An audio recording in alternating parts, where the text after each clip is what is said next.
Welcome to Cargo Shorts, brought to you by Old Dominion Freight Line. I'm your host, Samantha Jones. Today we're talking about load planning, the hidden hero of successful LTL shipping. We're going to get into what it is, how it affects shippers, and what steps can be taken by all parties involved to turn it into a superpower. We'll get into the role data plays in load planning and what happens when inaccurate data gets into the system. The whole LTL industry has been transitioning to what Old Dominion calls the age of accuracy. We'll look at some practical ways shippers can prepare themselves to take advantage of the benefits this new era is going to bring, as well as some common pitfalls to avoid so you can keep costs low and make sure your deliveries arrive on time. Joining me today to discuss all this is Skip Velardo, Vice President of Transportation at Old Dominion Freight Line. Skip, thanks for being here today. Pleasure to be here. Thank you. Yeah. Would you mind, for anyone who doesn't know you very well yet, could you give us an introduction and tell us a little bit about who you are and your background and what you do now? Sure. I've been in the transportation industry for almost 19 years, actually. I started with another company and then transitioned to Old Dominion about 5 years ago. I was a service center manager for a short time, was a regional vice president for almost 4 years, and then just transitioned to be the vice president of transportation down here at corporate. Basically, I'm responsible for line haul and everything that has to do with that. Okay. Well, thank you. So I thought to maybe kind of kick things off, you could just give us a general overview of what load planning is, what it's kind of evolved to become over the last few years, and kind of set the stage for us a little bit. Load planning is how we strategically load our freight onto the trailers, right? So we're talking about the timing of when shipments get picked up to when they delivered, the schedule they're supposed to hit on our line haul network, and it's how we kind of maximize our efficiencies. So we're looking at how can we get the most amount of freight on the trailers while keeping it safe and making sure the freight doesn't shift and keeping it safe for our customers, but then also making sure that it gets to destination as quickly as possible, because we're all competing against each other in terms of LTL carriers, and usually whoever has the fastest service wins. So we try to make sure we maximize that and put it all together at the same time. I think you said it was 18 or 19 years that you've been in the industry. So yes. I'd like to kind of know a little bit about what does this look like now? Like, how did load planning look when you started? And then how far have we come till today? Load planning, I mean, when I got into the industry was more towards the old era of hanging manifest on trailer doors and using the saver sorts to figure out where the weight routes went. We had a gentleman here at Old Dominion that for a very long time was on the whiteboard, just basically mapping out different segments of each leg of a run or a schedule. Yeah. Now we're using computers, we're using a little bit of AI. That's going to continually evolve. I know it's a huge buzzword right now is AI, is everybody's trying to figure out how to maximize that to apply to what we do every day. But now we're able to take the technology and quickly identify those lanes, the tonnages, the shipment counts, every service center, every customer would have, and how we can maximize that across our network. So it's transition to do things a lot faster than what we had done before. When we think about load planning and, what has the goal always kind of been around load planning? Is it, are we more focused on accuracy or, perfectly cubing out trailers? Are we more focused on the efficiency of our routes or timing and speed? Like, what are some of these things that kind of come to mind to anchor, like the reason that we even should be discussing load planning on a podcast? Like, what are some of those important factors? All of that above is everything you just said is equally important, right? So we want to try to maximize the amount of space that's on the trailer to fill the trailer up, because line haul for anybody's business is going to be probably the most expensive thing they have, where that's just traveling tons of miles, fuel, equipment, everything that goes along with the cost of that. So that's a big part of it. The timing is huge too, because we have to know what time we have to hit certain meets or legs of a run to know when it has to get to the next phase in terms of mileage and things like that. Accuracy from customers is big, because we want to make sure that whatever they're telling us we're picking up is actually true, because we're going to be basing that off of tonnages and dimensions of freight and things like that to make sure that we can fill the trailer up. So everything you said before was probably all equally important to make sure that we can save on costs as the carrier, but then also be able to be more efficient for our customers, so that gives us flexibility to improve pricing, get better discounts, build better relationships with our customers because they want to be able to trust us. So I don't want to oversimplify this because right now we're kind of talking about it at a high level, and it sounds like maybe, okay, like it's how we're getting freight on a truck and you're sending it out over the road. But load planning can be incredibly complex, and it's kind of like playing a game of Tetris, if you will. It's kind of what comes to mind to me. What can be some of the things that make it challenging or that are making it more, difficult to reach peak efficiency? Well, to your point, just like Tetris, you're going to have different pieces that have to go and co-mingle with one another, because that's what LTL is, right? And we're not just a truckload carrier. We're not just putting the same like freight on the trailer, right? We're co-mingling all kinds of different commodities. I gave a tour yesterday to our local business people here and explained to them that, because they asked me what's on the truck. And I said, you could have diapers, you could have motor oil, you could have long, skids of, pilings or fencing, anything like that. So that's why when you're co-mingling all this freight, you have to make sure you know what's going to fit, and that's why getting the data from our customers is so important, so that when we're capturing that at time of pickup, whether dimensions are put in or an EDI or anything like that's put in, we know how much space that should take up on the trailer, and then that when our supervisors and our dock team are loading all that, they can make the best decisions possible, like Tetris, right? We're trying to, mix and match all kinds of different freight together. So that's why it's so important to get that information on the front end correct. I guess that's an opportunity, but also a challenge, because I feel like this space is evolving where we have been working to digitize more in the LTL industry as a whole. So we have the electronic bills of ladings. We're putting in more information, the kind of dimensions required now for pricing or helping have more data incoming on shipments. I believe it used to be you had to wait as the carrier till the freight was picked up and brought back to the dock to see what it looked like and see how it was going to fit. So it was very manual. You had to have eyes on it. You had to be able to have hands on it to get it loaded in a trailer. It sounds like what you're saying now is if we have this information, this data being pumped into us from the shippers, before we ever even get that freight back to the dock, we can start to work it into a load plan. Absolutely. And that's where you're going to gain efficiencies, because then if we know kind of what that freight's going to look like, and we can build that trailer kind of in our minds or, on a piece of paper, understand, how it's going to fit together, then we'll be able to load that trailer faster, get on the road faster, and then meet those points that it's got to hit to get to the destination, depending on how far it's going. Yeah. So with clean data, if a shipper is able to provide that, they should in theory be seeing faster transit times, right? Because if their shipments can be planned into, the load plan as quickly as possible, right? Knowing exactly what it is without surprises, then it could potentially be getting worked through the system in a more optimal way. Yeah, if we cut down delays at the time of pickup to the time it's getting loaded on the outbound trailer to then move on to the next phase in the line haul network, and then yes, we're going to be able to speed up our transit times and make it more efficient for our customers. Are there any other, aside from, that was kind of it, that one stuck out to me, right? The speed of transit, but are there other benefits that shippers actually gain when you guys are able to be more efficient with your load planning? Well, yeah, we'll be able to gain more capacity. So if a customer has more freight and they want to use us more often, we'll be able to put more freight on our trucks and, let them have the benefit of our capacity. We'll be able to protect the freight better, because then we'll be able to fill the trucks up and be able to not have freight, shift as much while it's, bouncing down the street on a trailer, because that's what it's always going to do, right? We have to try to maximize that, make sure it doesn't move as much as possible, and then when it gets to pricing, we might be able to look at, if we're maximizing our efficiency to our customer, then when we're looking at ORs and discounts and things like that on a customer specific pricing, we might be able to give better pricing at that point too.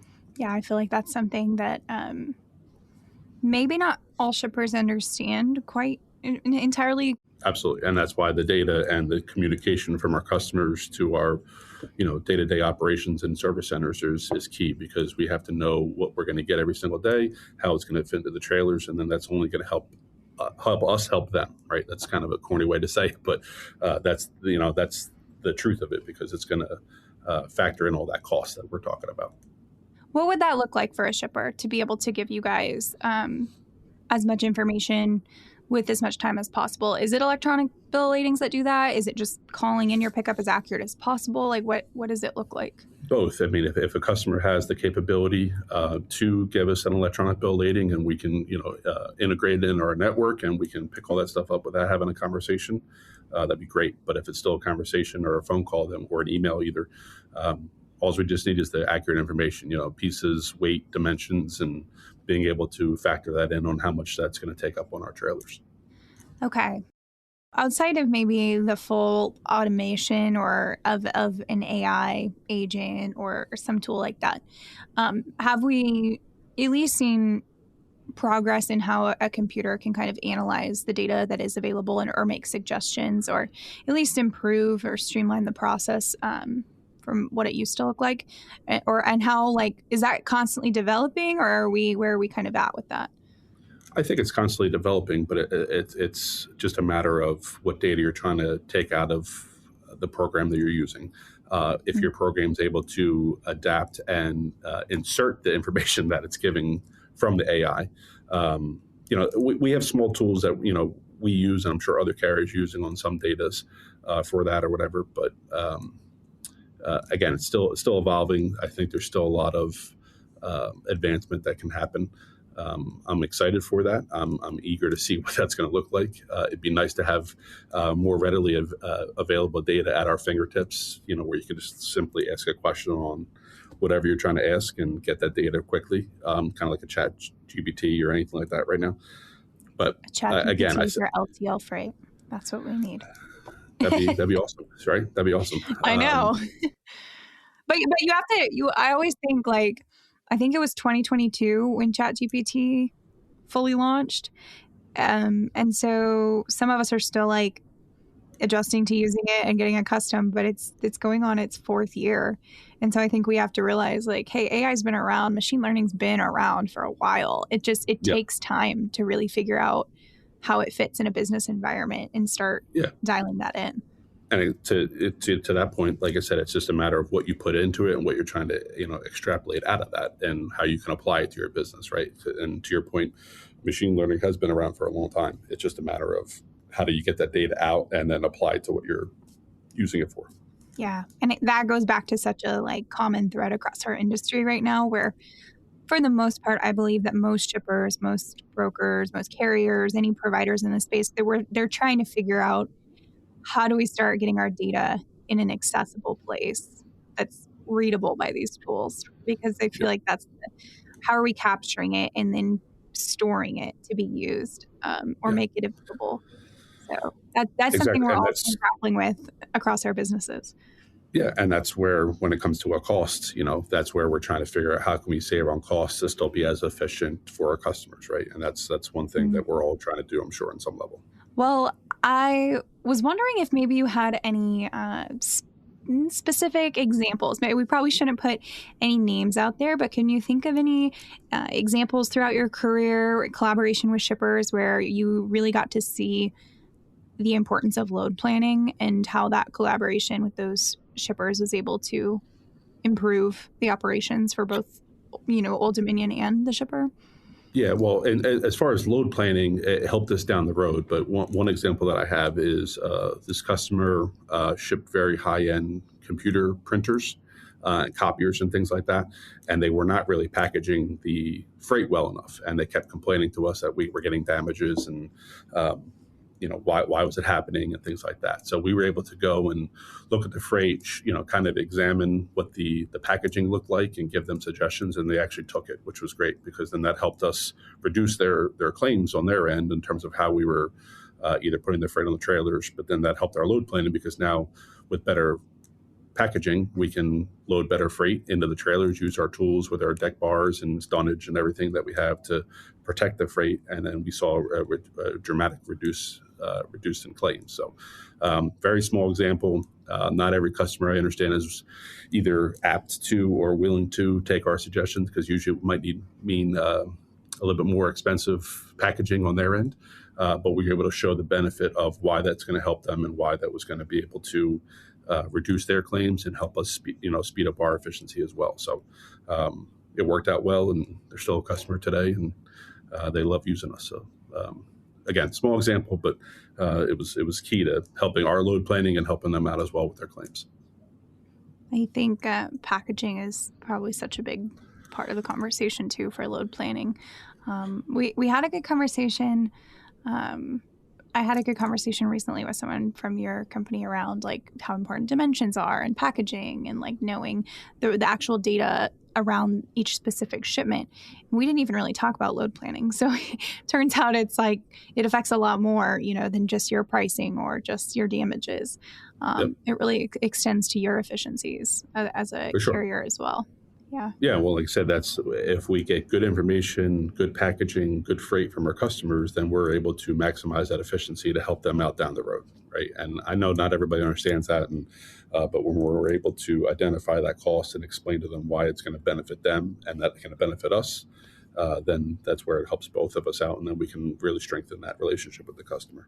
Could you talk me through, like, as far as load planning goes, and you mentioned you oversee line haul, what does that look like? We have trucks, the trucks that they see picking up, what happens when that freight leaves their dock? That'll go back to their service center from wherever they are. And then we have our outbound team that will basically take the freight that we picked up throughout the day and then load it on the outbound trailers, right? So that's where they're going to take the load planning and figure out the Tetris game of how that freight's going to fit together to maximize the use of the trailer. And then from that point, then we have certain cut times and schedules that the line haul team is responsible for to make sure that it gets out at a certain time and gets to the next destination at time. So depending on how far it's going, let's say something's picked up in North Carolina going to California, that might hit 3 or 4 different service centers, but we might have 4 or 5 other meets, as we call it, in between, right? That's how our network is set up, kind of like a hub and spoke model. So it'll go to the next location. If it has to be transferred, it would. If not, it could stay on the trailer, and then we'll keep moving it along. So, it might get picked up in North Carolina, but to get it to, California is going to take a lot of effort and a lot of planning to make sure that it hits to those 3 or 4 day transit times that we want to try to make sure that we're promising the customer. So a lot of moving parts with it. So when we talk about load planning for a lot of these shipments, we're not just talking about like one time that it has to be planned to load into a trailer, right? Because some of these might have to be moved from a trailer to another trailer, or is there a plan put in place immediately too, just to know, like, do we have available room to add to this trailer at the next stop for stuff that's going on? Like it extends beyond the initial loading at origin when we're talking about 100%. load planning. Yep, absolutely. And that's why now, using some of the tools we have, it's much more efficient to use a computer program to give us that information on how those legs look or how that tonnage looks, because that's what we're using right before, where it was literally somebody writing on a whiteboard, it's this many miles to the next break, and then you have to go, do the calculation and then do meet points and things like that. So the computer program has allowed us to speed that up. But yeah, there's so many different points between, destination and origin, or origin and destination, that we have to be mindful of and that we're planning around. Which is, also another reason why the more shippers can give in their data, the better, because you guys, when that gets to that origin facility, if you didn't have something, you're missing dimensions, you're missing information, like you have to do it. You guys have to find that manually, enter that information in, because it's not just that one pickup that was affected. It would continue to have negative downstream effects throughout your network if that's not done at the beginning. Exactly. And that could also add mileage. That could add time, because if we don't get good information from the customer where we think we might be able to make a direct load or, reduce some distance, and we can't, then it has to go to the next break for them to be able to break it, and then to be able to load it onto the next trailer that they would move it onto. That's where it might, slow down some of the transit times a little bit. So if we get that good information on the front end, we're able to really understand what that freight's going to do from the time we pick it up to the time we deliver it in our network.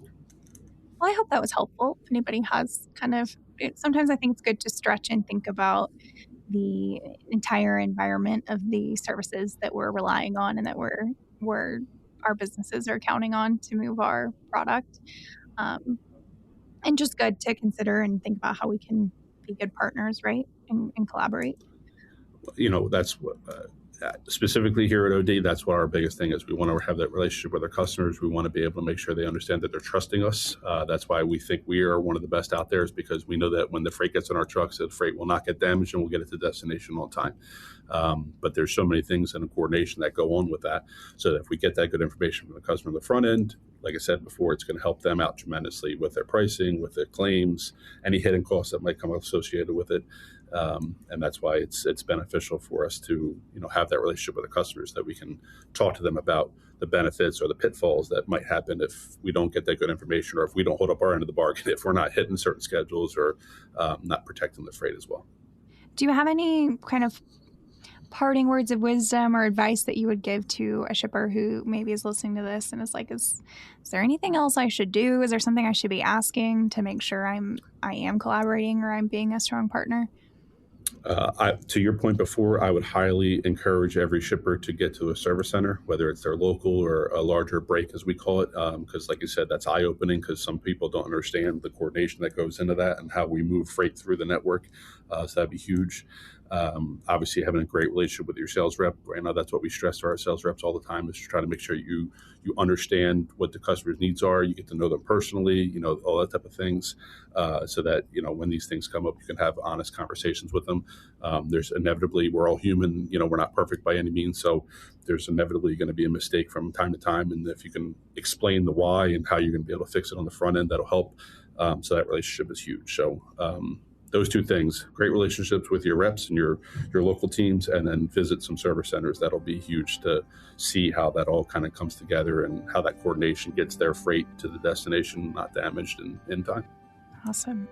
Well, thank you so much for taking some time to have this conversation today, Skip. I enjoyed it. I learned some new things and got a refresher on some things I hadn't had to think about in a while. So I hope it was helpful and insightful for others who are listening in as well. Thanks for the time. No problem. Thank you for having me. Absolutely. And thank you guys for listening. If you want to learn more about the best practices and the mistakes to avoid for LTL freight packaging, be sure to visit odfl.com/OD Outlook. If you enjoyed this episode, be sure to check out our full Cargo Shorts podcast series.